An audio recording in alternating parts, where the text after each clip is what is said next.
Yarimada friends, Yarimada Dr. Saiba, Yarimada YASMIN Saiba, and welcome to our Sunday morning session. Yarimada. Malarimada.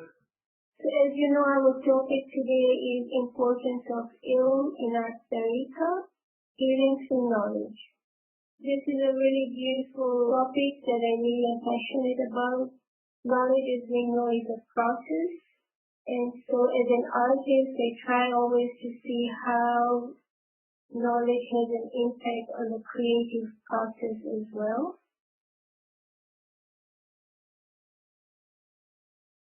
So who can tell me what this image says to you? The fish is surrounded by water but is totally unaware of being surrounded by water. Yes, absolutely correct. That's right. The metal, how you can change it by, you can transform it by giving it heat from one state to another. Absolutely correct. These are the realities and the beauties which we will touch upon in our slides further down. Thank you, Yasmina. That was wonderful. Amazing guidance and amazing firmans of Khudawandi Maulana Shafi Nisani Haji Imam regarding knowledge, intelligence, knowledge society. However, I have selected these specifically because here Hazima mentions the Shia Ismaili Tariqa. And I thought it was important because Imam is drawing our attention, right? That within Islam, at the level of haqiqat, for us, peace comes first. And then it's wisdom and knowledge. He goes on to say that we do not reject knowledge, but we actually seek out knowledge. The reason that we do that is actually better to serve Allah's creation and to know Allah's creation. What does it mean, and why is knowledge a process? And then here in Chicago, Imam talks about how more and more countries are seeking to enter into the knowledge society of the 21st century. It would be nice for us to brainstorm what is the knowledge society of the 21st century and how is knowledge expanding exponentially, right? We are in the space age, we are in the age of virtual reality, spiritual machines, augmented reality. All those are the realities of the 21st century, right? But on the other hand, also we have chaos, man-made chaos, we have wars, we have natural disasters. All those events within this time also require knowledge and wisdom, right? So for example, greenhouse effect. How can we bring our knowledge to come about creative solutions that would not only help us get closer to understanding creation, but also help everybody else in the world, right? So we see that knowledge society expanding meanings because knowledge society refers to pluralistic society. Knowledge society refers to active participation of civil societies with the government. So there is so many levels and so many layers even within the knowledge society, right? And look what Imam says here. I am saying that we should look forward and that keep in mind that knowledge society will require new areas of knowledge. What are these new knowledge areas that will be necessary for us to know and that will help us to move forward? Mullah says, I as your Imam have a wish for you that you live not only in this time but ahead of your time. Ahead of your time. See him repeating this. How can we live ahead of our time?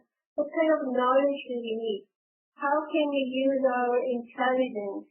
And Imam gives the answer, so how do we do that?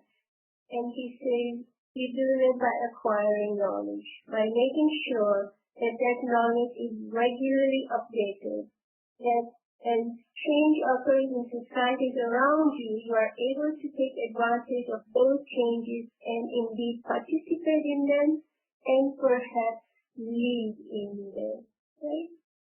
So acquire knowledge, update. Is it limited to just the physical secular knowledge? No. It also relates to knowledge of our faith, knowledge of Islam, knowledge of Ismailism.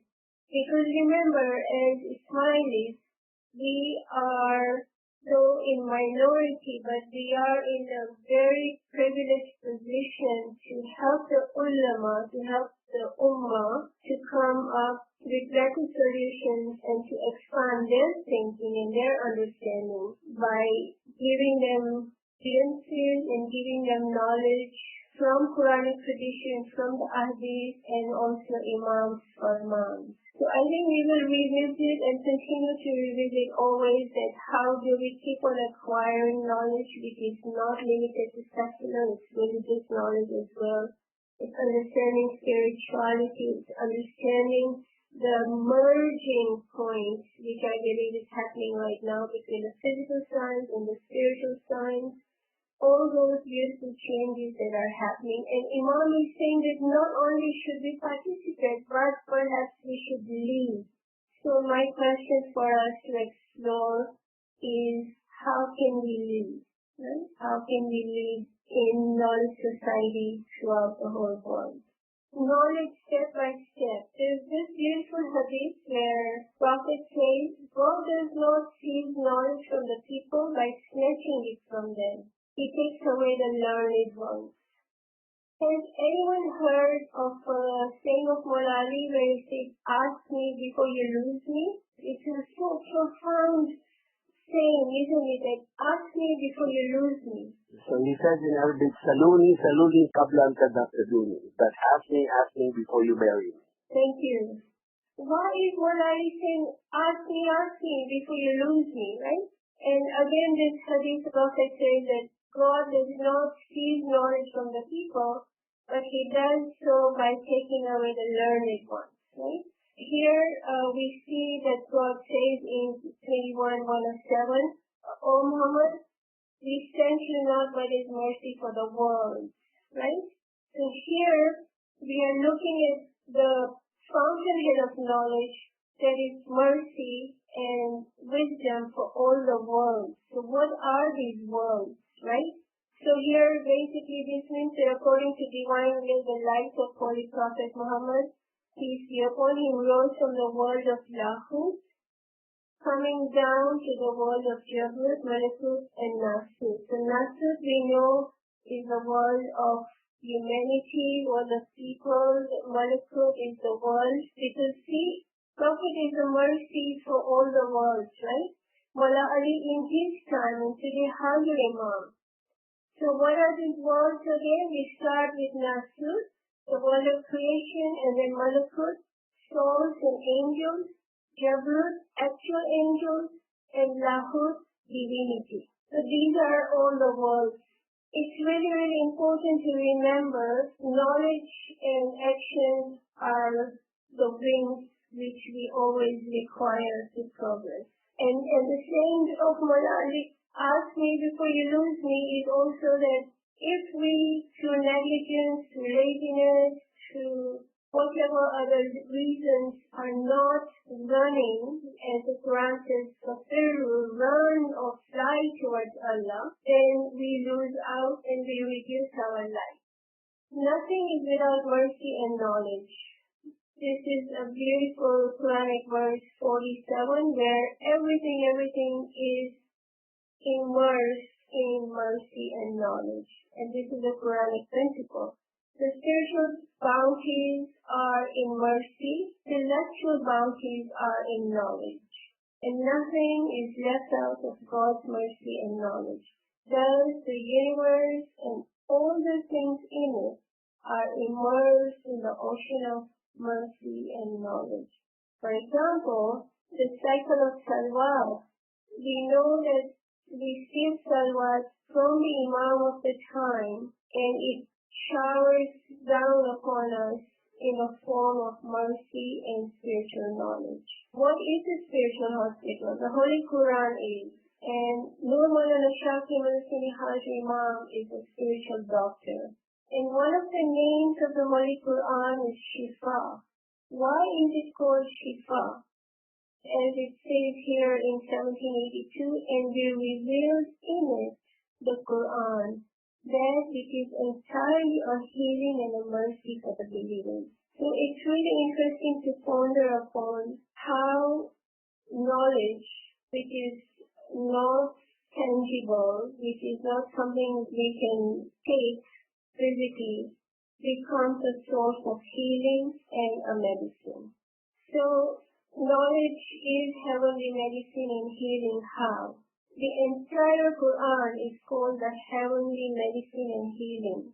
As we just saw in this reference, we reveal in it the Quran, everything entirely a healing and mercy for the believers. So the Holy Quran, that's why, has many names. One of them is Shifa, healing. As we just saw, spiritual hospital, and Hajj Imam is a spiritual doctor.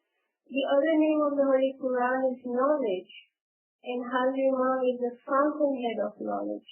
Thus, the Quran, meaning healing, meaning knowledge, because everything with respect to knowledge gives healing and helps us to progress, right? So therefore, whenever a wise mu'min will have recourse to Quranic medicine, namely Quranic knowledge and wisdom, he will certainly be enriched with the gems of the bright teachings and guidance of the inner and spiritual health and protection. So some of the examples in the Holy Quran that show us sickness and health are Surah 2 Ayah 10, submission and faith, which is health. Opposite to that is unbelief. Healthy belief is accepting oneness of God. Unhealthy is polytheism, light and darkness. So again, this reminds us also of the cycle of salawat, right? Special knowledge, because it is knowledge, it is the blessings of Imam of the time that take us out of darkness into the light.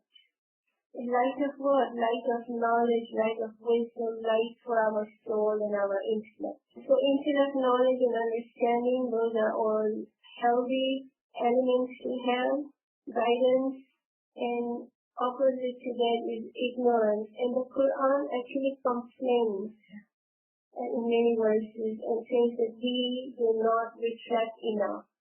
And so that would also be a very interesting commitment to make, that we will take some time out of our lives, maybe make a routine that whenever we go to Jamaat Khana, listen to a Farman and reflect upon it. And assure you, it's a very sweet, productive feeling. So where does knowledge come from? Knowledge comes from the fountainhead of intellect. And knowledge comes from the treasures of Allah, which is Surah Fatih 21. Everything comes from the treasures of Allah. And there is not a thing but its treasures are with us, and we do not send it down according to the known measure. This again is a reminder for us, right? That the more eager we are to learn knowledge, the more disciplined we are, or the more we enjoy seeking knowledge, researching, the more we get. So it is a really beautiful principle which is opposite to the physical treasure.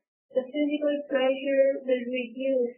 The more it's given out, the more it will reduce. But here, spiritual treasure, the more knowledge we give, the more knowledge we get. Yeah? This divine law is crystal clear that all things related to knowledge relate to intellectual knowledge, recognition, mindful, soul, and subtle body. Everything is from the divine treasures. Thus, to obtain the chosen things of the treasures of God, one has to follow the guidance of the Imam of the time, seek knowledge, certainty, and progress all the way up to the level of recognition. So it's beautiful here, right? That God is telling us we have the potential, we have the means whereby we can seek any and all of the divine treasures.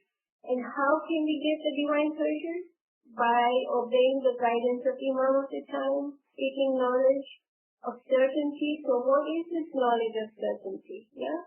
Which then helps us to progress all the way to our final destination, which is to merge in Nur. What is the importance of knowledge? Knowledge is neither a medicine nor a nourishment. It means only to know. Yet it transforms us. It transcends us. Now, how is healing through knowledge possible? Knowledge is both medicine for spiritual diseases and nourishment for the intellect and soul. There is no curative method in this world which is not indebted to knowledge and wisdom, and which can continue without knowledge, the book and teacher. This diagram is the discovery of the greatest 21st century poet and spiritual scientist, Allama Nasiruddin Hantari.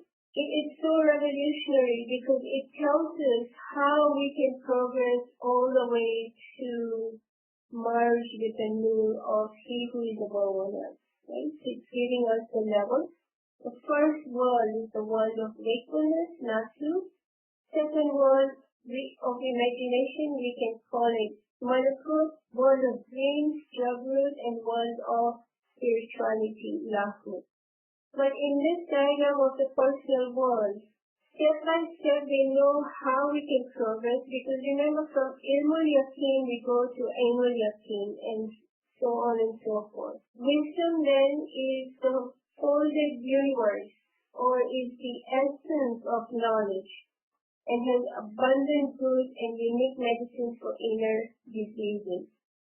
We all know our constitution, where Nur Maulana Shafi Muhsin Hajmam tells us that it is his divine intellect that informs and transcends the human intellect. And what is the difference between wisdom and knowledge? So we just identified, right, that wisdom actually is the essence of knowledge. And wisdom helps us to distinguish between right and wrong. So why are there wells of knowledge? Physical science and spiritual science are the miracles of God. External science is related to the external world, afar, and internal science is related to the spiritual world, Anfus. Anfus actually is the personal world, because all the miracles take place in our personal world. This is the place where we have the world of particles, and this is the place where there is oneness at the level of Lahut. In the external world and the internal world, the knowledge of both these worlds are actually necessary to have success in the hereafter. The God's special promise and the Quranic prophecy is being fulfilled in this present time, where God says that He is going to show His signs in our past, external world, and Anfus. The external world, we all know, right, that today we are not only reaching the moon, but we are going all the way towards Mars. And here on planet Earth, we are actually having amazing AI technology where there is artificial intelligence for senior citizens, and that interact so that they are not lonely, or if they are in need of medication, small tasks like that. There's actually an AI that is doing all these functions. So we see that possibilities are endless of how our world is transcending, right? And how God has fulfilled or is fulfilling His promise of showing us all His signs, all the treasures, not just through physical revolution, not just through physical discoveries, but also within our soul. There are generally two types of knowledge. Explicit knowledge can be completely shared through words and numbers, such as formulas, mathematics. Tacit knowledge is gained through experience and practice. It cannot be expressed by symbols, but is transferred through verbalization. So how can we relate to these two within the Ismaili perspective? And then we have, from the religious point of view, we have ilmi sharia, which is the exoteric knowledge, and then we have ilmi hakikat, esoteric knowledge, which is Imam's guidance to direct blessings for us as his murids. This is also the knowledge of mu'jizai ilmi laduni, given knowledge. You remember our beloved 48th Imam, Azimul A'imah, our source to study funds for him again and again, has told us that there are two things, material intelligence and spiritual enlightenment. So this is ilmi laduni, which is given, okay? And we have encompassed everything in a many sense. Knowledge of certainty. What is certainty? Why is knowledge of certainty different from material knowledge? Knowledge of certainty is different because it is knowledge based on proof. It's knowledge that removes all the doubts. Okay, so knowledge of certainty is ilmul yaqeen. And look at this amazing ayah where God says that it is knowledge of certainty which helps us to see hell. What is hell? Ignorance, right? And then once we see this, we then go on to the ainul yaqeen, which is the eye of certainty. Okay?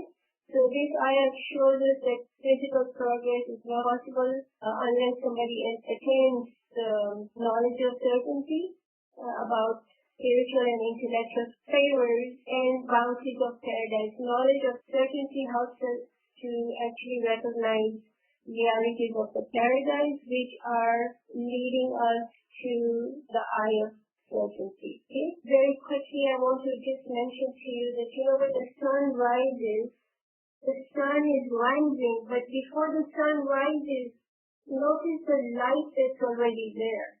It is so amazing and so beautiful light, right? So the point I wish to share is that both sunrise and sunset, before the sun is rising and sun is setting, there's already light. And that is an indication that knowledge also is hidden as well as manifest. Okay? So knowledge of certainty is necessary, and we should have correct belief in the light of knowledge so that we can fight our carnal soul and all the doubts and ambiguities are removed. And this is healing because it gives us a healthy inner environment which helps us to maintain high ambition and closeness to He who is above all else. Eye of certainty is also very important because at this level, divine mercy descends in the form of dazzling light. What are these dazzling lights? They are actually bright guidance and they encourage us to move forward, but they're also a trial. And at this stage of ainul yaqeen, the spirit and spirituality of the Holy Quran, the great miracles of the Quran, all these can be imagined within our personal world and also be seen. And these dazzling lights are the torrential clouds of light, shining waves, trees from which each of the leaves bursts into rainbow-like light, and so much more. And then the truth of certainty is at the level of the pearl of intellect, which is the highest level, and in between, of course, there are so many layers. And as the Holy Quran itself says, Lord, this is the truth of certainty. So it is related to the highest realization. And it is at this point, the pearl of intellect, where knowledge comes to a completion. Because at this point, knowledge completes, there's nothing else remaining because the Salik who is now going through the spiritual journey towards the completion, becoming an Arif, merges with the Nur of Imam of the time, so there's nothing left to be known. Everything becomes known. And in between, of course, there are so many layers. And as the Holy Quran itself says, Lord, this is the truth of certainty. So it is related to the highest realization. And it is at this point, the pearl of intellect, where knowledge comes to a completion. Okay? Because at this point, knowledge completes, there's nothing else remaining because the Salik who is now going through the spiritual journey towards the completion, becoming an Arif, merges with the nur of Imam of the time, so there is nothing left to be known. Everything becomes known. The gates of knowledge says I, and the city of knowledge in Ali is its gate. I am the house of wisdom and Ali is the door. So today Nur Maulana Shafi Nuruddin Haj Imam is the gate of knowledge, is the city of knowledge, because in this cycle of spirituality, we don't have physical hududa beings, right? All the ranks are merged in Nur Maulana Shafi Nuruddin Haj Imam. I hope this gave you some nutrients of knowledge. Thank you, Ya Ali Madad. Thank you, Yasmin. I will just focus on importance of knowledge as the topic suggests, that why it is very important. Basically, when we say that knowledge is important, we all know knowledge is important, and Yasmin has highlighted importance also knowledge. So all of the hadith and Quranic ayat and different books which we read always suggest that this is the important portion in our life, and also this has some results, because we have seen that the countries who are progressive, who are developed, and we see the countries who are not very developed, not very progressive, the difference is because of the progress in knowledge. So in Quran and in Hadith and in Farman also, we are always taught that actually what is the purpose of life? What is the meaning of life? So knowledge gives us the meaning of life and the purpose of life. Like Yasmin has also shared this, and in one of the ayats that says that in one of the hadith that says that kuntu kanzan makiya fa ahbabtu a'tarifu fa khalaqtul khalq. God says this is the hadith Qudsi, and hadith Qudsi are the part of actually the God saying, but they are not the part mentioned in the Quran. So therefore it is called hadith Qudsi. So God says that I was hidden treasure and I wanted to be recognized. So I created Khalq, and Khalq means not just physical world, but actually the personal world, human beings, so that I may be recognized. So from this hadith, we actually see that the purpose of creation, a purpose of coming to this world, a purpose of coming to this world for a human or a personal world or a alam-e-shakti is to gain a knowledge, is to gain recognition, and the recognition are at three levels, which we already have said that first level of the recognition will focus on ilm, focus on knowledge. So when we say knowledge, it means that all kinds and all sorts of knowledge, but particularly where in Hadith and where in Quran it says ilm, that means religious knowledge and spiritual knowledge. So in Hadith where there is a term which is called ilm or alim or allama, it all means religious knowledge and it all means spiritual knowledge. And so these knowledge which is ilm, and ilm in our tariqah is basically in Islam, in fact, and in our tariqah is basically for recognition and for achieving the meaning of life. That's why we are here and why we are in this world, to recognize a great soul and recognize our own soul. So this is a process. We go through a process, and that process is actually acquired through little knowledge, step-by-step knowledge, and then a progressive knowledge in others. And recognition or ma'arifat. So recognition is basically ma'arifat that will be achieved through gaining the knowledge, and that's why it is related to arif. Recognizer is arif, recognition is ma'arifat, and according to hadith and according to lot of saying that those who recognize himself recognize his Lord. So it's the meaning of life, the purpose of life, for coming to this world is the recognition of our own soul, is the recognition of Imam's soul, is the recognition of Allah's soul, because we are very much connected to the higher soul. We are very much connected to Nafs-e-Kulli. So when we recognize our own soul, our own nafs, that will help us recognizing Imam Zaman's soul or Nafs-e-Kulli. So there are the level of recognition, and the one who recognize more of his soul, recognize more of his soul.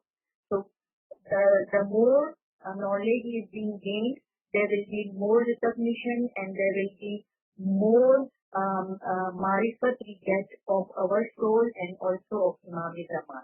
So there are a level of recognition, there are a level of marifat that will be achieved through knowledge, through ilm. Knowledge, when we call knowledge, it means ruhani knowledge, spiritual knowledge, or religious knowledge, and that is from the fountainhead, which is the true source of knowledge. So the first level of knowledge, of recognition, is through knowledge, which is ilmul yaqeen, knowledge of certainty. As I already mentioned, that what are the results of acquiring knowledge? If we see in this world, developing countries and underdeveloped countries, the level of progress in the field of life like science, technology, art, there are multiple areas where all those fields are very much progressive. So it gives the progress. The more you have the knowledge, the more we have the knowledge, more people have the knowledge, more is the progress. So if this progress is only for this world only, but why? Because if a person is, like now we know that a person has a body, has a soul, and has an intellect. So there are three levels we have. So we have a body, and acquiring physical knowledge is for body and for this physical world. So in the similar way, we also have a soul and we also have intellect. So for those soul and intellect, what we have for us, and for soul we have ibadat, and for intellectual progress we have religious knowledge. And for the religious progress, we all know that it comes from Shariat and Tariqat, Haqiqat and Marifat, and within that all four levels, there are multiple levels of the knowledge in each of the four levels. And each of the four levels has something for us to do the spiritual progress. So now we can say, and it is now a law or a kuliya, we say, that spiritual progress is not possible without ilmul yaqeen or without the knowledge of certainty, because the spiritual and intellectual favors and the bounties are of behishti knowledge or are of paradise. So ilm means spiritual knowledge, and in Quranic ayat it is says that Kalla lo ta'lamuna ilmul yaqeen lataraunal jaheen. Nay, if you knew the knowledge of certainty, you would have certainly have seen hell.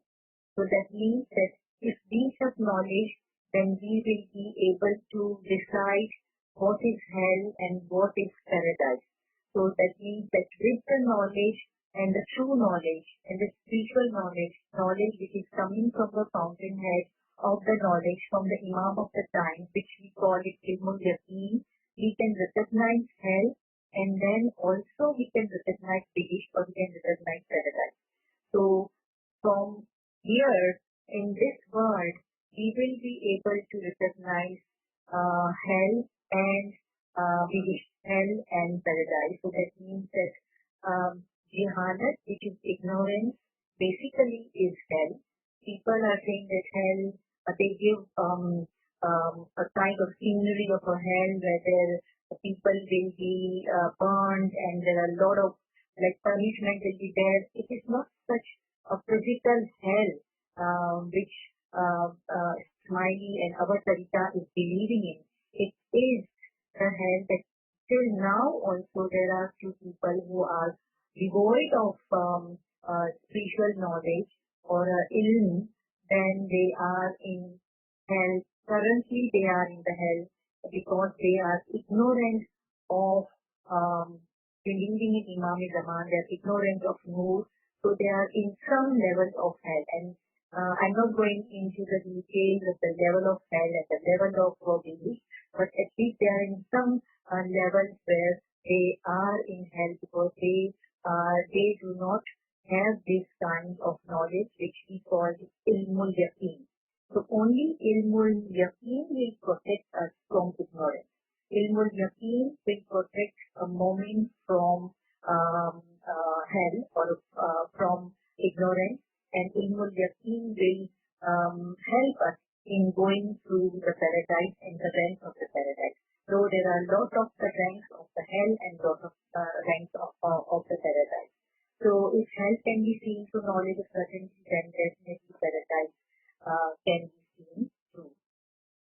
Now there is a ayat where Hamilane Arsh, great angels who bear the throne, they pray for this world and they pray for the whole humanity all the time.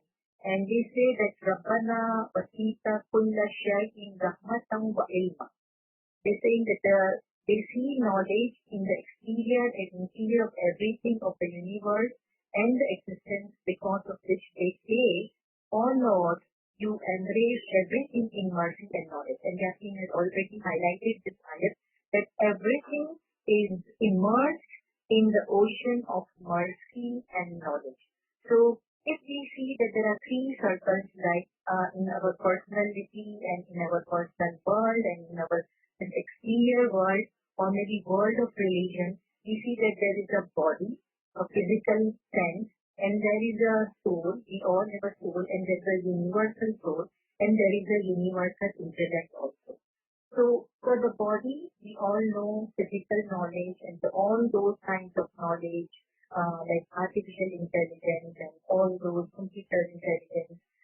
They are the knowledge which helps us progress, which helps a physical world and all the bodily progress or physical progress. Similarly, there is a circle which is the universal soul, and we all have our own soul, which mercy is there and a knowledge of mercy are important. But there is an outermost circle, which very important circle, and which is a universal intellect that goes through or that gets through ilm. So mercy is a tribute to the soul and knowledge to the intellect. And if we see the ranks, universal intellect as the highest rank, then there is universal soul, universal intellect as the highest rank, then beneath that there is a universal soul, and then beneath that there is a body.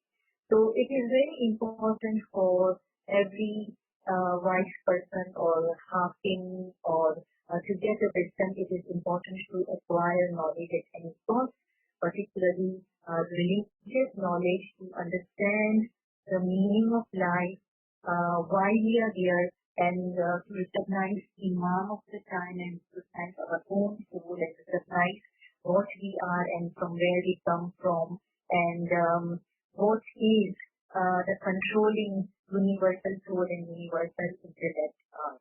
And if we see those, though there are these are circles which I have made a diagram which sees that they are independent circles. They are not independent circles. They are overlapping also. And we can understand that these are the ocean. These are the circles, and there are knowledge of physical world, spiritual world, and intellectual world, but they are combined also. And one example which Allama Sahib has given in Ilm PC was very interesting, that we can understand these circles that if a person has made a large piece of iron and that has kept in a fire and it becomes red. So, and if we were to understand, then this sphere is a physical universe. heat is the soul, and the light is the intellect. So, though we are immersed in the Noor, all of us are immersed in the Noor, and soul, universal intellect and universal soul is actually penetrating from all of us. So they are penetrating within us. So this penetration basically is the heat, and that penetration when brings light, then this is the intellect. So this is just an example to understand that how these circles can be understood by a physical body, universal soul, and universal intellect. So basic terminology of ilm is therefore we called ilm is a nur, because it creates a light, and ilm creates a light. Knowledge of certainty creates a light because it shows the path. It shows the path towards the Imam of the time. Ilm shows the path to go into the paradise. It shows what is ignorance and what is knowledge. So we can take the path which is the correct path and which is the path of the Imam and the Rambar and Raj.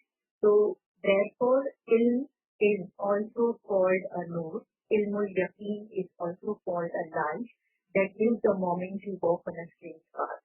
And at the highest level, so when we talk about ibadat, there is ibadat which we do, regular prayers, inan, mansabat, tasdeed. That is a kind of ibadat which is a spiritual ibadat, but that is one ibadat is also ilmi ibadat.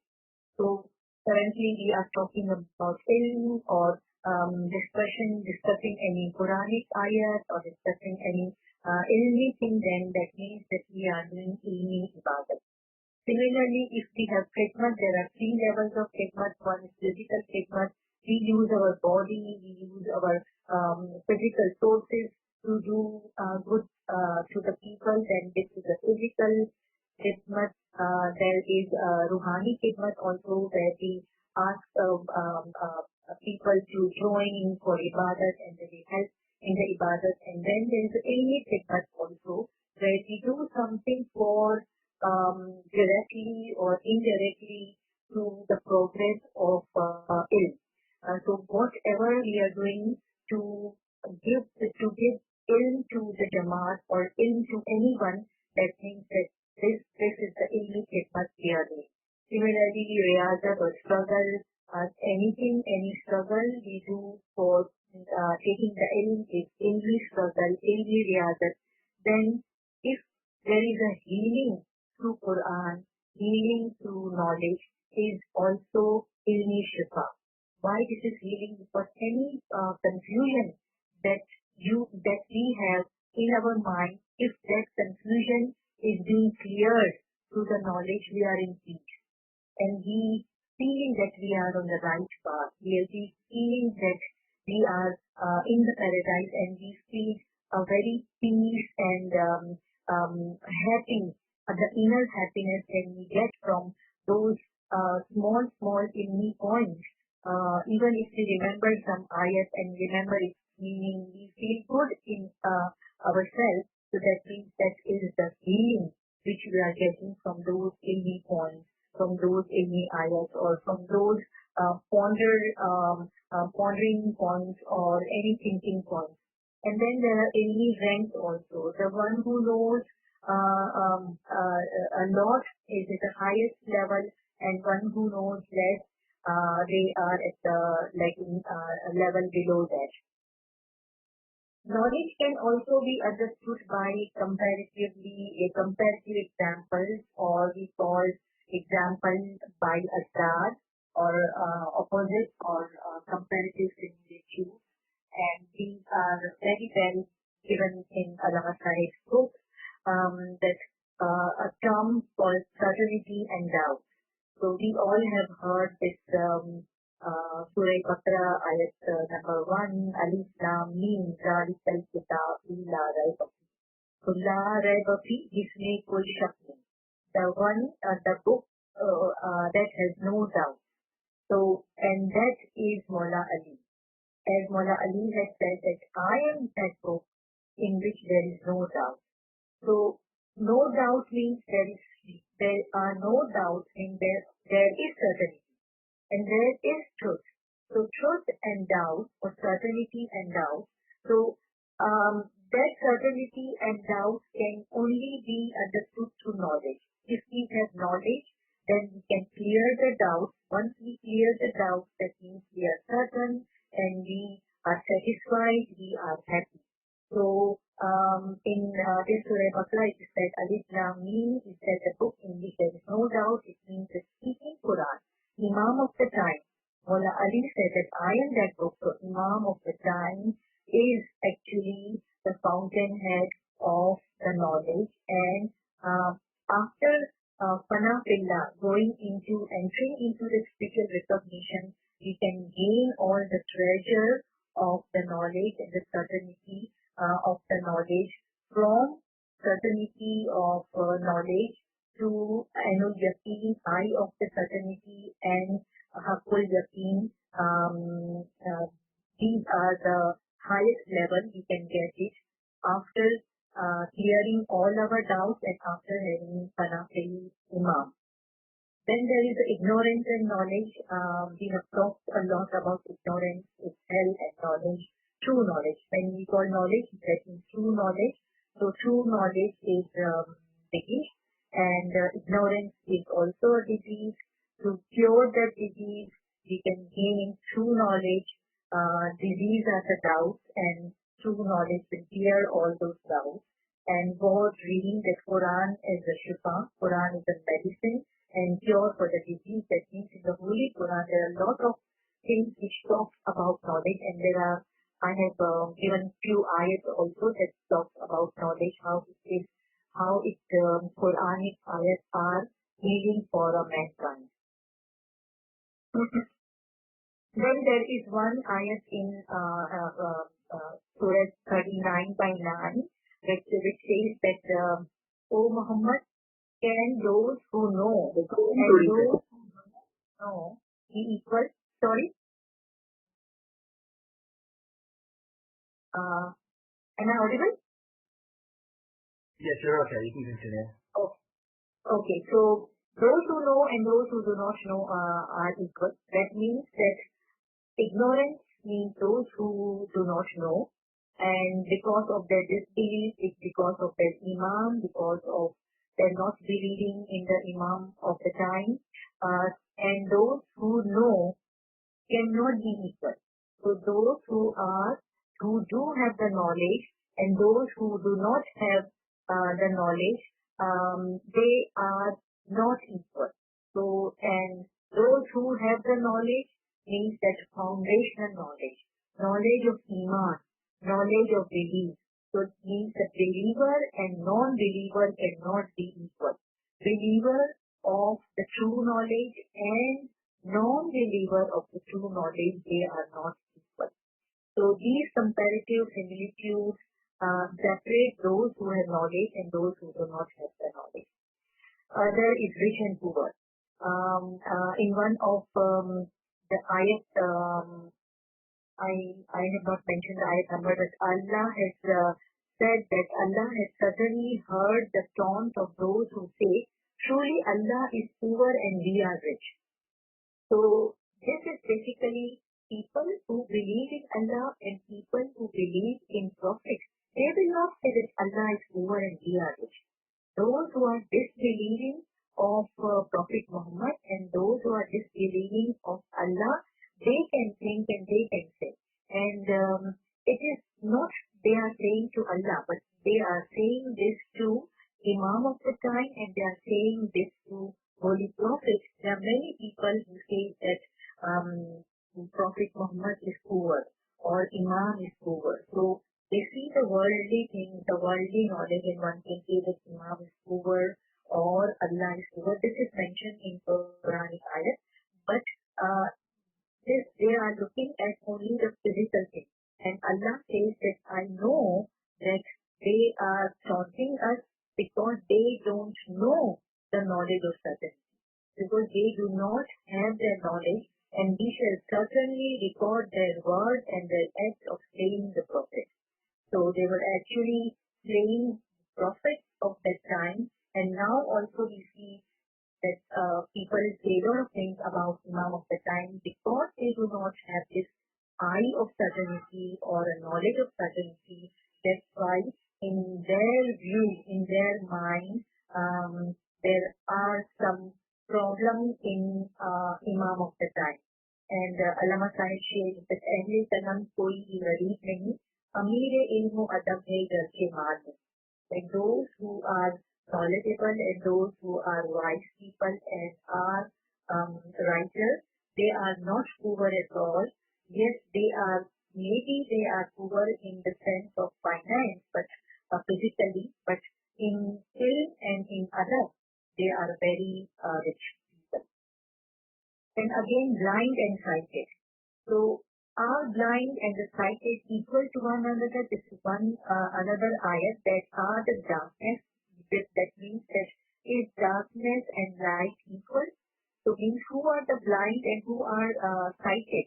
So if somebody is blind naturally, Allah will not blame them that that person is blind if he is or she is born blind. So this is the blindness which is a blindness of ignorance. And sightedness is the sight of or the light of or the nur of ilm. So if someone has not attained the eye of certainty or at least the knowledge of certainty, in reality he is blind because he has not achieved that nur or he has not got that sight to actually see all the external and internal of the soul and the internal. So vision, and there are two terms, one is basar and other is basir. So vision or the external eye is basar, inner eye is basir. So you may have basar, we may have the sight, but we may not have the inner eye or which is insight. Then there is a blindness of heart. So it is mentioned in Quran that and he who is blind in this world will be blind in hereafter and far astray from the right way. So again for the blindness, if a person is blind in this world, he will be blind in the next world also. So if a person is born blind, then like what Allah is doing with that person that he suffers so much in this world and in the next world also that person will suffer. So actually this is saying that this is the blindness of heart. We do not think or we do not think or maybe we do not do something to gain that insight to gain the knowledge of certainty. And there is one another, I think, ayat whoever does not follow the true guide becomes benighted, means unenlightened, and he does not have insight in a eye in this world and in the next. So there are ranks also according to the knowledge.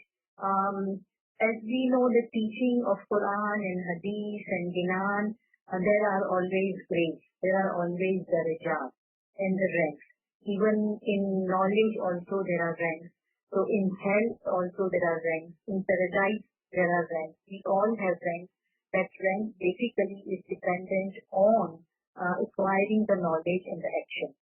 So there is a hadith where Holy Prophet says that indeed we the group of prophets speak to the people according to their intellect.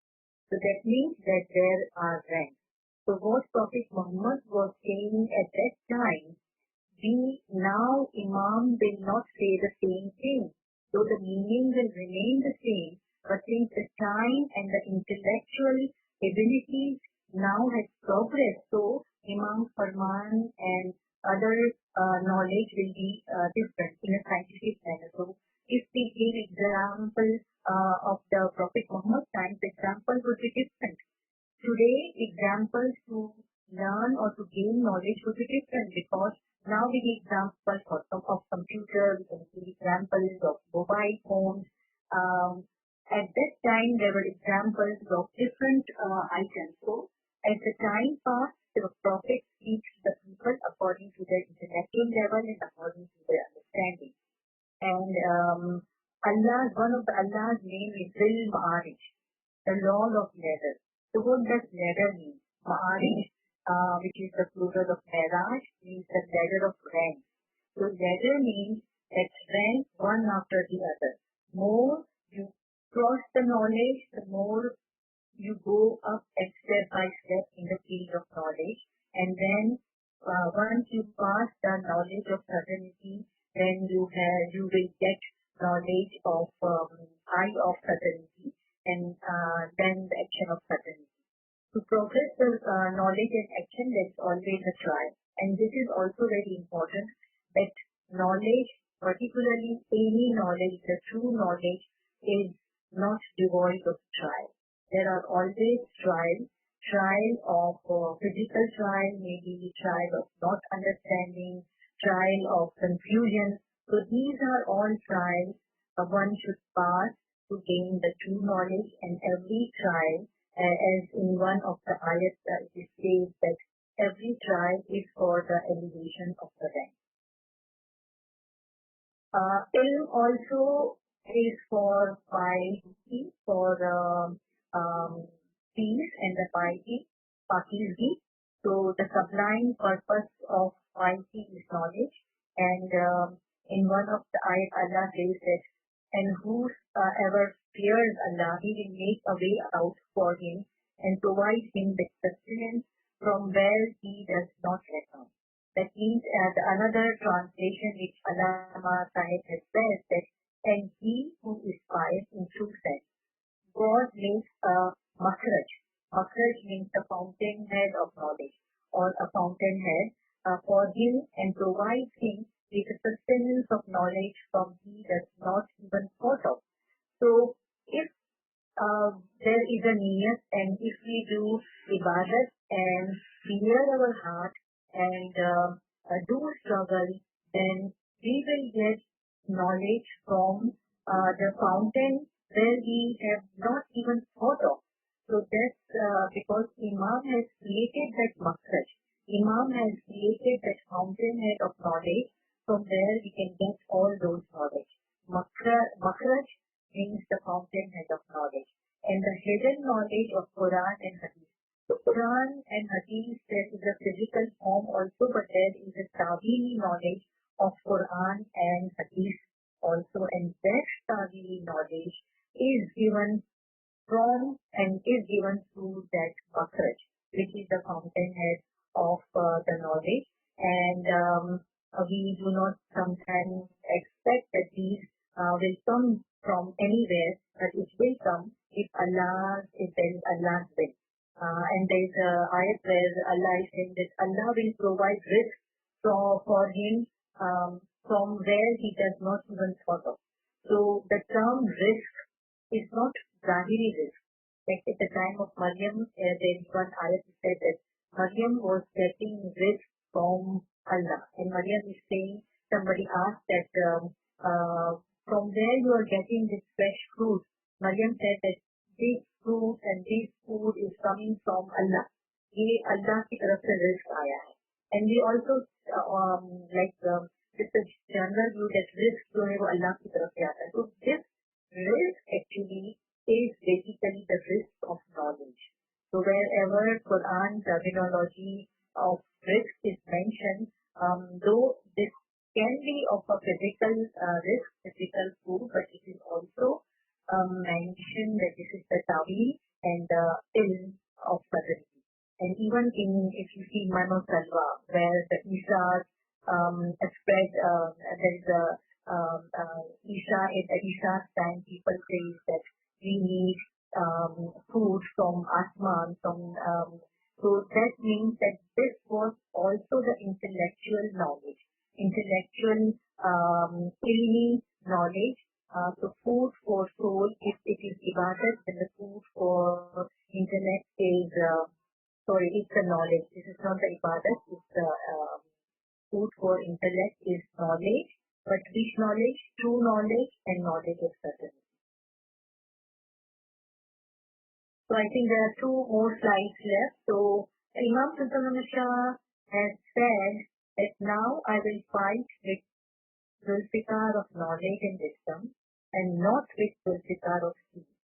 So you see, before Imam Sultan Shah, there was a time where Imam and Imam Puri was actually, or even at the Prophet time and other Lord Succor time, there were we were using Zulfikar, which is of sea, Lohe ki Talwar, but now this is the Talwar of Ilm or Zulfikar of Ilm and Wisdom.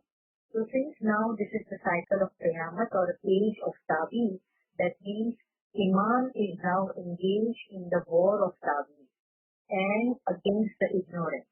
Against ignorance means we all will be acquiring this knowledge, acquiring ilm, and if we are acquiring this ilmi knowledge for our soul, that means we are helping Imam in fighting this with the Zulfikar. And there is a term which is la yanfa, means things which does not benefit. Holy Prophet says that ए अल्लाह मैं पनाह मांगता हूँ 4 चीजों से, गैर मुफीद इल्म से, ऐसे दिल से जिसमें खुदा का खौफ ना हो, अपने नफ्स से जो सैर ना हो, और ऐसी दुआ जो कबूल ना हो. Like Holy Prophet has said that I seek refuge from you of 4 things. From a knowledge which does not benefit, means that Holy Prophet is saying that there are knowledge in the world which is actually not the true knowledge. So Holy Prophet is saying that मैं पनाह मांगता हूँ, I seek refuge from all those knowledge which is not the true knowledge. A heart which is not submissive, a soul which is not spiritual, and a prayer which is not heard. So this is also hadith.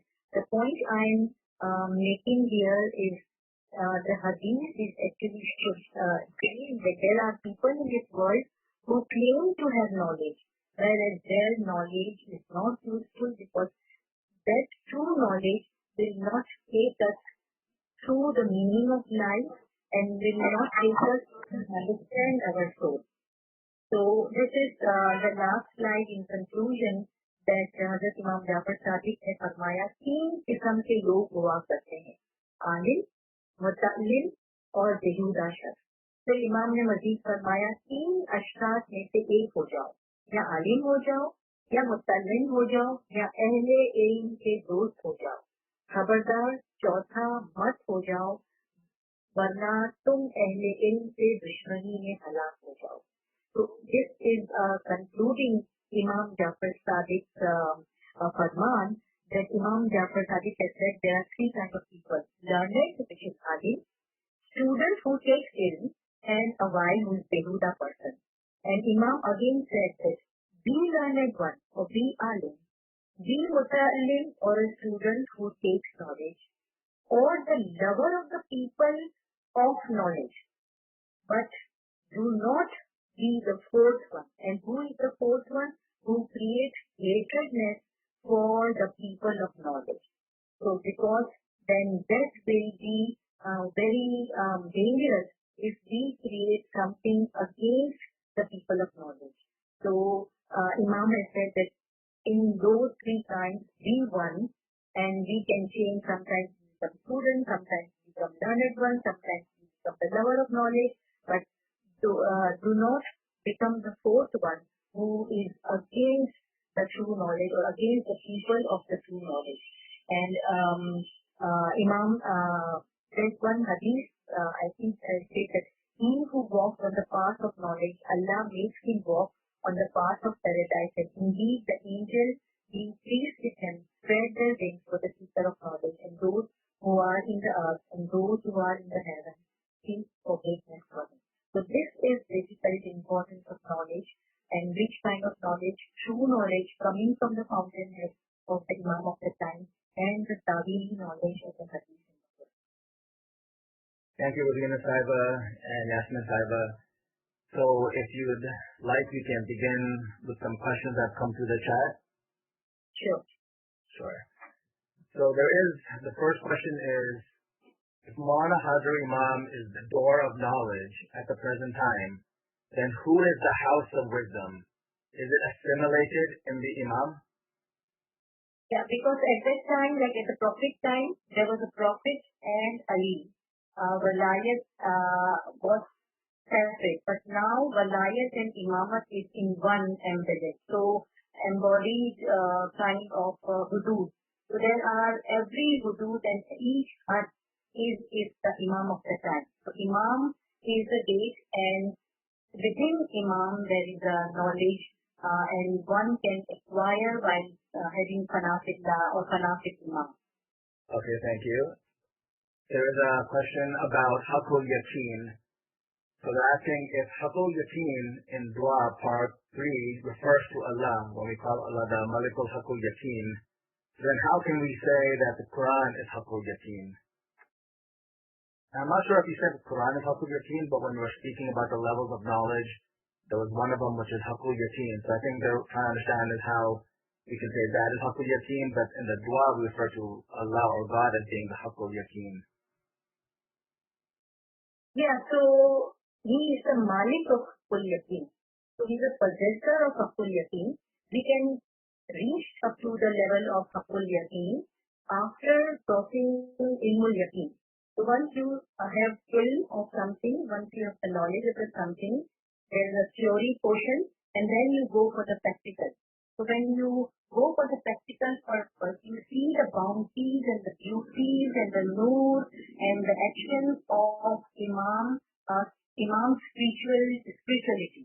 So when you see all with your inner eye, with not just physical eye, but with the inner eye, whatever you have done through the knowledge in Quran and Hadith, you actually see all those beauties and bounties and spirituality with your eyes, which lies in the Imam of the time. So Imam is the possessor, but we can reach up to that level once we gain that level, or once we go after Ilmul Yaqeen. Okay, so another question. Someone would like to know about the ranks and the trials you're speaking of. So, not the ranks, but the trials. Can you give some examples of what trials can look like today in today's world when there's progress in the ranks which is occurring? So we see trial is everywhere. So whenever a person is, if we see persons progressing even in the physical world, there are always a trial. Trial in form of objections, trial in form of jealousy, trial in form of difficulty, trial in form of maybe our all Nasrani khahishat. Like for example, if I were to, I have any confusion of any Quranic ayat, then maybe I can go to sleep because I'm too tired. So there is a trial where my nafs is saying that okay, you are now too tired, do not do that, you can do it later. So there are simple trials within ourselves also, and there are trials from the outside as well. And within self is more dangerous than outside one, because outside we can even protect, but the trials within ourselves, it is very difficult. Yasmin can say, but these are the trials. I have seen that when people try to give knowledge, then maybe there are some people who may want to go against those knowledge, or who may want to take obstacles in spreading those knowledge. So these kinds of trials could happen, and these trials can occur in any point of time, while in physical knowledge also and spiritual knowledge. Yasmin, you would like to add on? Like technology can be a hindrance, but it's also a blessing. The most beautiful challenge, as Dr. RUBINA said, is personal trials, because it's really tough to be disciplined and bypass all these challenges and just soar high. In any challenge, I think if we are mindful of the bird, of the balance between the positive and the negative, because remember, without the positive and negative, there are no results, right? It's like electricity. We see in past tense that it is when the positive and negative come together that we get a result. So same thing every time we have a success, there's bound to be a trial. And so I think someone rightly said that every time you have success, remember that it will be followed by a trial. But every time you have a trial, remember also that it will be followed with a success. If we are mindful of this cycle, we can prepare ourselves for a lesser or greater degree. Okay, there is a follow-up question to the one that was asked earlier about Haqqul Yaqeen. So they're not very clear about what is the role of the Quran as Haqqul Yaqeen. If you can elaborate about, I believe was that what we had said in the session? Was it said that the Quran was Haqqul Yaqeen, or were you talking about stages of knowledge, and one of the stages being Haqqul Yaqeen? And then perhaps how is that related to the Quran as being Haqqul Yaqeen? If you can elaborate on that aspect. Okay, the Holy Quran, the book, the physical book, is not Haqqul Yaqeen, because Haqqul Yaqeen is the highest stage of Ma'rifat, right? So it is only related to the living Nur. So the physical Quran is not by any means at the level of Haqqul Yaqeen. Haqqul Yaqeen is a progressive level. Once we pass through Ainul Yaqeen, once we go through the whole cycle of experiencing, of seeing light in all different manifestations, we then enter the realm of oneness, or the realm of recognition. That's Haqqul Yaqeen. And Haqqul Yaqeen is related with Gohar Akal, or the pearl of intellect. So at the highest level, Haqqul Yaqeen basically is realization and merging with the Nur. Because it's the truth of certainty. There's nothing else. It's like Surah Qasas says that everything perishes but the divine face, right? So everything, knowledge also is in everything. So at that level in Haqqul Yaqeen, everything annihilates in Nur. The example of Haqqul Yaqeen is that first slide I showed. Remember, the idea is there of Haqqul Yaqeen, that you're just merging, you're becoming. I hope that was clear. Yeah, but they also followed up with asking another question, which is, but isn't the Quran the speech of God himself? So I'm not sure how that would relate to the discussion, or what that was in regards to, by asking, isn't the Quran the speech of God himself? But if you'd like to comment on that. Then that the Quran has a lot of examples that we take. So the ta'wil of that example is basically ilmul yaqeen. And then when you see all those in front of you, the spirituality, in spirituality, that is ilmul yaqeen. And when you become those, like you have the stories of all the prophets, stories of Adam, stories of Noah, story of Ibrahim, Musa, you become all those. You become Adam, you experience all that angels were portraying Adam. You will be experiencing all those stories is Haqqul Yaqeen. So that your belief becomes so strong that yes, now all those things, all those spiritual progress which all prophets have gained, is now you can also gain. So that's the level. Ta'wil of the Quran and ta'wil of Hadith is ilmul yaqeen, which is in the Quran.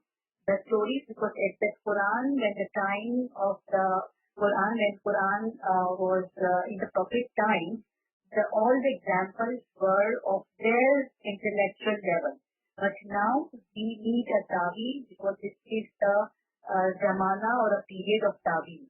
So we will receive the ta'wil to ilmul yaqeen, then we see all those ta'wil, and then we experience all those mu'jizat, or all those spiritual Adam and Noah and Ibrahim stories.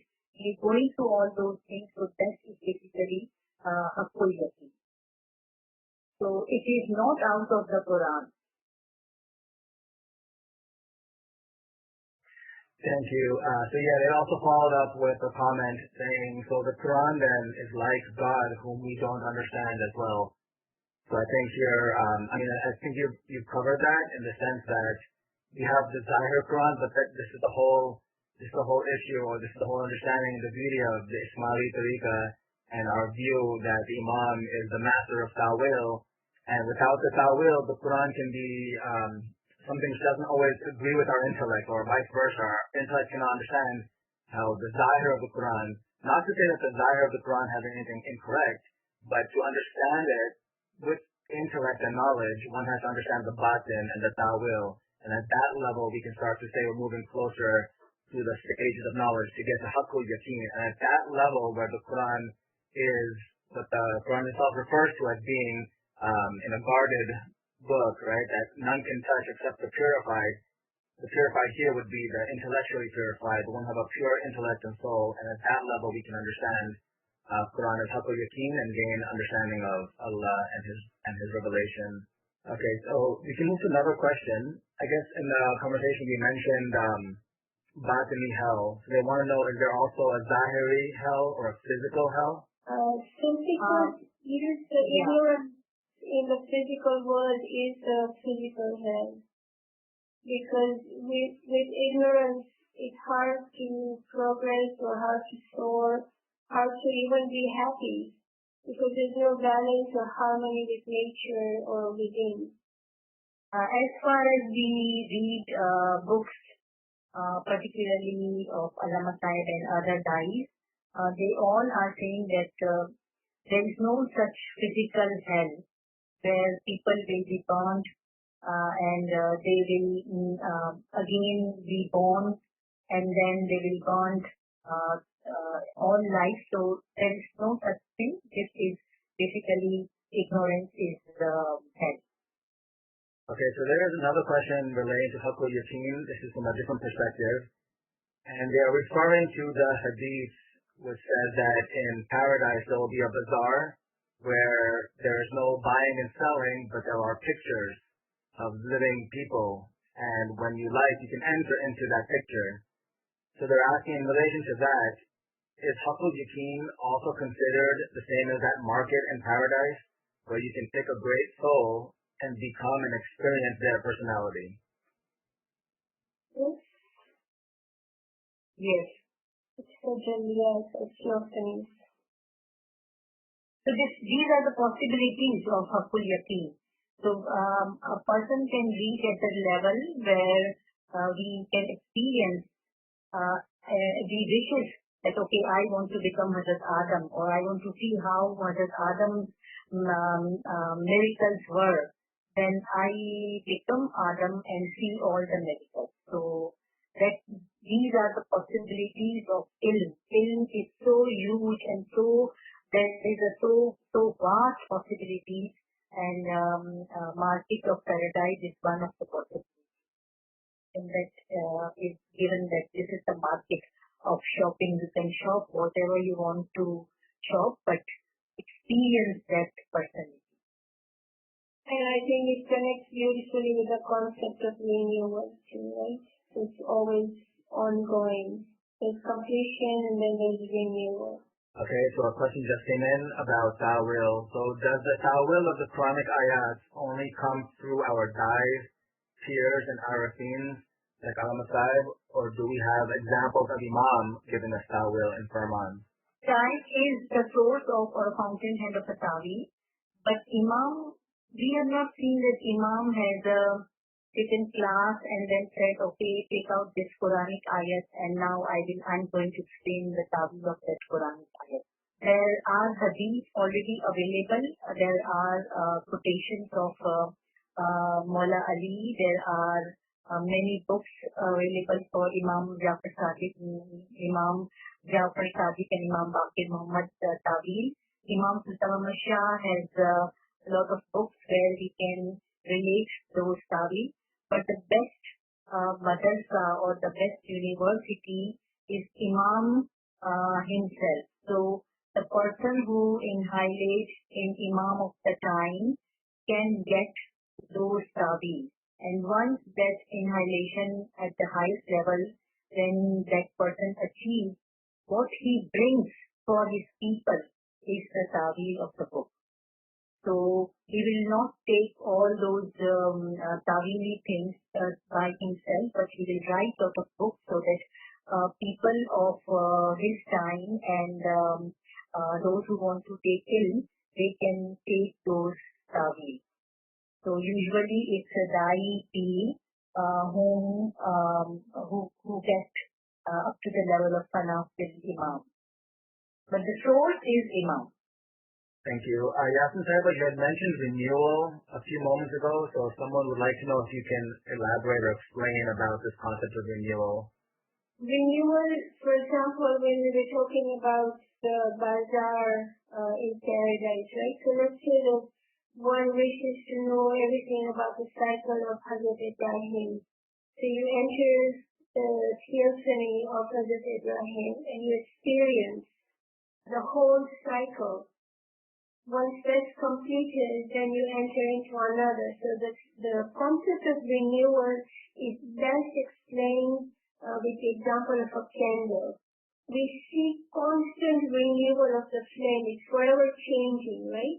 You see the flame burning and changing. So that's the example of the jazul, the renewal, where every moment there is a new change. Every moment there is a renewal, just like the cycles in nature, day and night, the sunset, the sunrise. So that would be an example in this case of theophanies or experiencing one prophet or one cycle, completely becoming it, experiencing it, and then you start all over again. That's why coming to this world for us as Ismailis, it's a beautiful thing. Sayyidina Nasir Kusra in his, I think in Safarnama, he says that this world is the form, right? And the world of command is the essence. And every time we come to this world, it's a renewal of our experiences. We come not because it's a bad thing or not because reincarnation is totally obsolete to giving in manifestations. So wherever there is Iman, there is paradise. Coming to this world is just also renewal, that each time we come, we are renewing our experiences, right? I hope that answers your question. Yeah, and there was a follow-up question to that, but I think it's you just covered it because we're asking about this process. This process is it endless because there's no beginning or end on the circle. So if renewal is coming to Earth or anywhere else and dying again, then that will be endless. Yes, absolutely. Thank you, Kaya. Yes. So remember the circle, right? The center is always the Imam of the time. The center is the center, but the circumference is forever expanding. Just like Imam Jafar Sadiq says, what you think God is not. What you think God is not, God is. So just to bring this idea of the center, which is the Nur Imam of the time, is always the center, but the circumference forever changes, and that's also renewal and movement within it, right? Okay, there's a question addressed to Yasmin Sahiba. You had mentioned that our creative process is linked to knowledge. Can you elaborate on this, and how can one lead in knowledge? Yes, absolutely, because knowledge is a process, and so is creativity. It's a process. The more we acquire knowledge, the more we put knowledge into practice, the more it will expand. Same thing with creativity. How is knowledge linked with creativity? The more knowledge we have, the more we can expand. And that's the link, that's the connection. So the other idea is if I did not have knowledge, or if I'm not updating my knowledge, then it would be hard for me to come out and do a project on virtual reality, for example, right? Or augmented reality. So that's the connection, that the more knowledge we have, the more we can expand our thinking, the more we can soar higher and higher. Imagine, for example, today, right, that humanity is merging with artificial intelligence. Oh my God, what will that look like, right? And I think there is a farman of Nur Maulana Shafi Masih Hazri Imam where it says that if the Jamaat was ever to think that the human mind creates rather than having been created, I can tell you now that the happiness I wish to be yours will never touch you. But then we are creating machines which are learning constantly and evolving. So then perhaps there will be a different definition for us human beings, for our brain. I hope that gave you some idea and hopefully answered your question. Okay, thank you. And Saba, you had mentioned the R word, so now we're getting the questions. So the first one is, can you explain the above? We do not have reincarnation, question mark, exclamation point, question mark. And related is, some of the green, maybe we don't have reincarnation, but how about laughter with respect to knowledge? Reincarnation, actually, I just want to give brief that we do not believe in, because we all are coming from Imams. This is Imams who we say, right? So,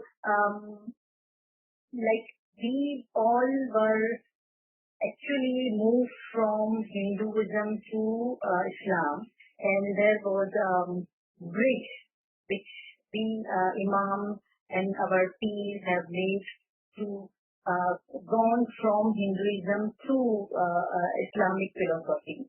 So there was a pull.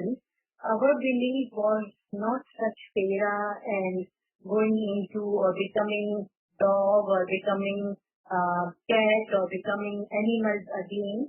Those feras, because that was Hindus' belief. And the teaching which our field have adopted was just to take those views and then made a bridge. Once the bridge is crossed, we become Muslim and we all become Smileys, then we would not like to move again to those Hindu philosophies as well. So that was a bridge making knowledge, and that bridge is now, so we have to now turn towards Quran, Hadith, Imam's Farman, and definitely Ginan also. But there are few examples which were mentioned at that time. That examples may not be very appropriate for this time. So reincarnation is it's a big, huge topic which cannot be explained in this 2-3 minutes. But we do not believe in reincarnation, but we believe in coming again in our own wish. So once we are linked with Imam of the time, so we won't be able to go back again to become animals or become other things. So it's a progress, and the life of, if I become angry like a dog, then my soul is like a dog. If I do something which is a manifestation of some other animal, then my soul is just representing that animal. In that sense, in this life, we are moving from one animal to another animal in terms of manifestation, but not really become those animals. So I think this is a very brief explanation, but it needs a larger explanation also, and I don't know how much time we have for this discussion. Okay, so if anyone would like to speak out a question or a comment, they can unmute. My name is Karim. I am an interfaith teacher and preacher, so I'd like to share a little bit of knowledge about when I talk about, oh, by the way, great presentation, fantastic emphasis on the knowledge, on ilm. And obviously there's some terminology that we need to understand better, the distinctions between ilm and urf, ilm knowledge and urf intimate knowledge. But that's a separate topic for a separate day. What I'd like to talk about briefly is that if we look at when Imam Ali ended his life, the example he left us behind, there are 4 things in his very brief departing time that he left behind for us. So as we know, he was assassinated as he was leading the prayer in the mosque of Kufa by the Khariji Abdul Rahman ibn Mujib. And as Imam Ali, and he was by a poisoned sword. And as Imam Ali was in that state of deep injury, Ibn Mujib was captured and was essentially being subdued with a lot of force, and the people had tied his wrists very tight to the point where some blood was spurting out. And in that state of very, very fatal injury, Imam Ali told the people, do not do this to him. Do not abuse him, loosen his bonds, and give him some water. So, and he says that the justice of this attempted murder, eventually it did become murder, is to be tried by the qadi, by the judge, not by me, even though I'm the Khalifa at that time, right? So, four things. The first thing that I just mentioned, he said that extend compassion and mercy, Rahman and Rahim. Second, he said let the process of justice, adl, take place, right? And then, so Imam Ali took about 2 to 2.5 days from that point on when he finally departed the world. And he was asked if he had any regrets, and he said, yes, I have 2 regrets. One is that I did not do as much charity as Allah had blessed me with in terms of resources, and within the remainder days, he gave away everything. Second is that I did not share as much knowledge, as much ilm as Allah had blessed me with. And in the beginning, when I said that very famous statement, Saluni, ask me before you use it, he said that these 2 things are the greatest regrets that he is going to take to his grave. That A, he did not extend as much charity as he had the capacity. Now remember, Imam Ali actually had the title of Abu Yatama, meaning the father of the orphans. Whenever he found an orphan, he would take them out with him. So he was so compassionate, he was so merciful. And he had so much knowledge. But he said that, this is, I did not share as much as I could have. And this is a regret I will take to my grave. So mercy, justice, charity, and knowledge.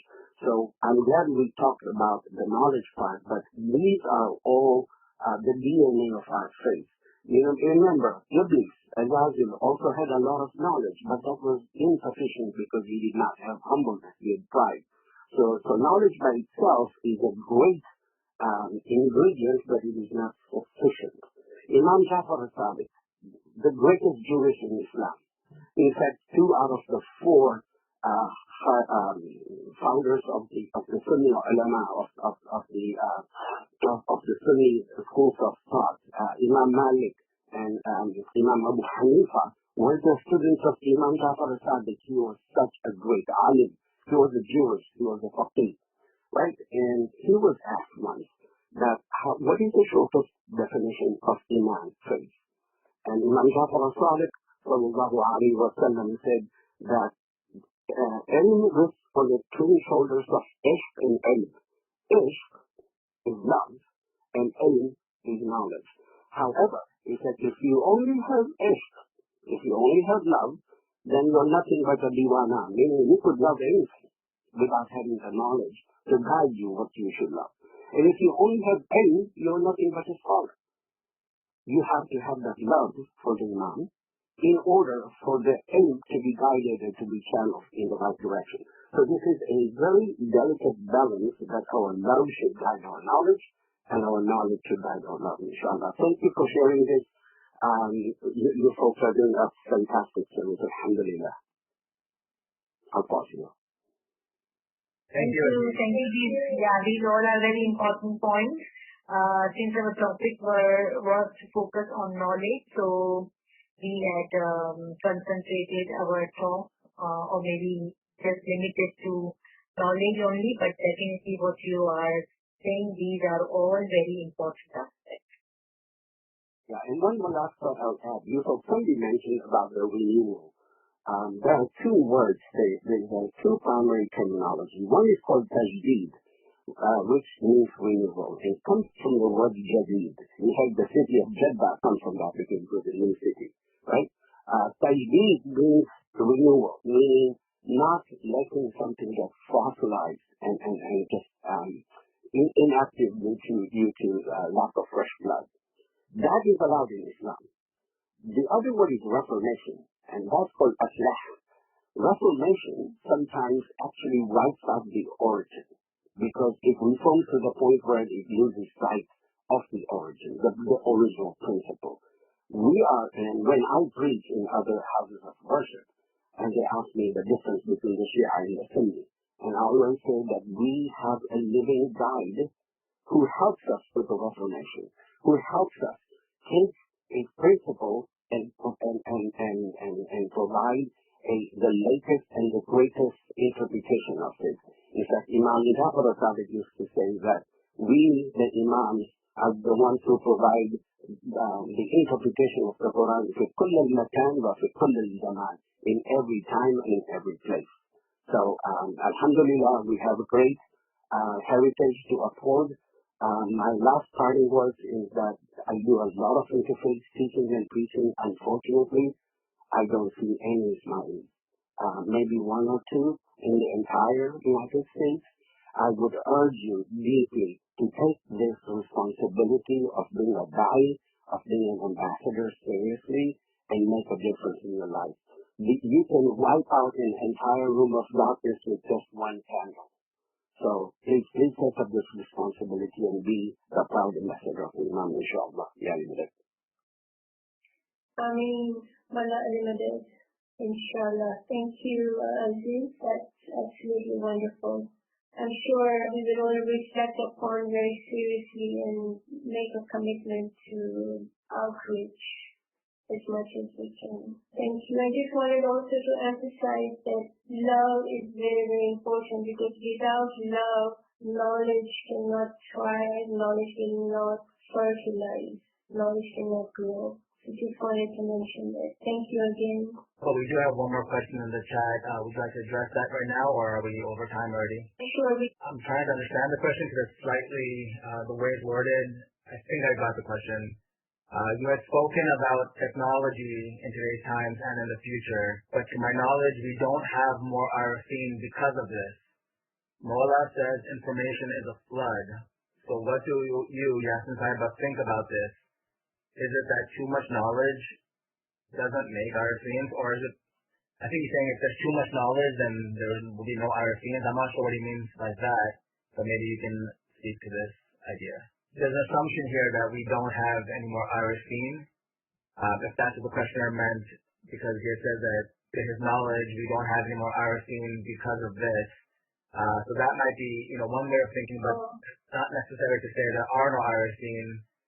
We might not necessarily have, if by this comment they meant about the ending of the system of the Hudud-e-Din, of the Dawah, of the ranks of Hujjat, which is the authoritative or the ranks with authority that one used to have to encounter first physically and go through an intermediary of a man of knowledge like a Hujjat or whatnot, then there might be a point there, but this idea that we have no more Arifin, I think that one could reflect upon that a little bit further to understand if we do or don't, and what is the opportunity available to us today with this releasing of the knowledge that we have, and very much the fact that Imam has referred to all of us as da'i, meaning if there's potential for everyone to be a da'i, and there's always going to be ranks of knowledge within the category of da'i, then certainly there should be some who would have knowledge who can share wisdom, share knowledge, to be able to give other da'is in that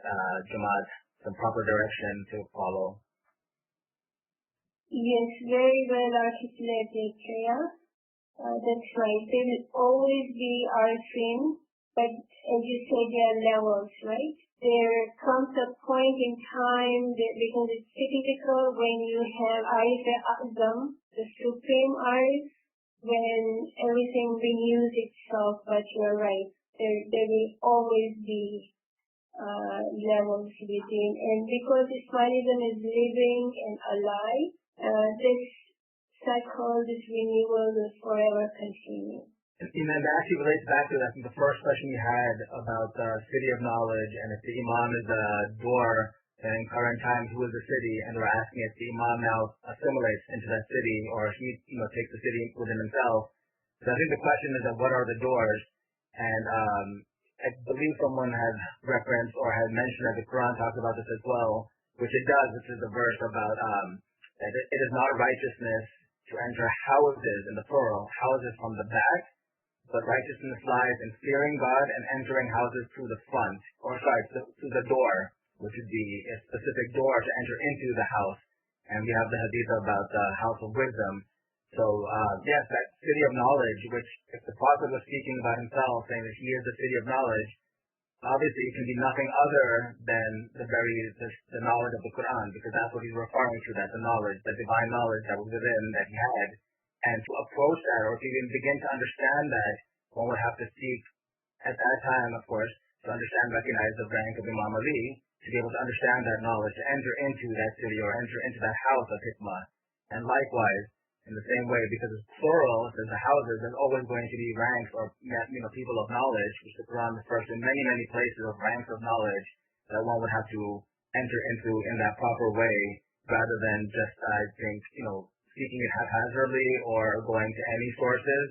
This is the very threat of the information age, where there's so much information released, and trying to pick and choose, or sort of cherry pick what sounds good from this place, what sounds good from that place. But rather, there is a proper method, and that actually is the way of taqwa, of fearing Allah, having conscious of Allah, is to approach the doors which have been provided for us. Okay, so there's no more questions in the chat, and I don't... Yeah, it's already, I think, 9 o'clock. Thank you so much for your time and knowledge, and thank you for everyone for joining us today. Yeah, Thank you,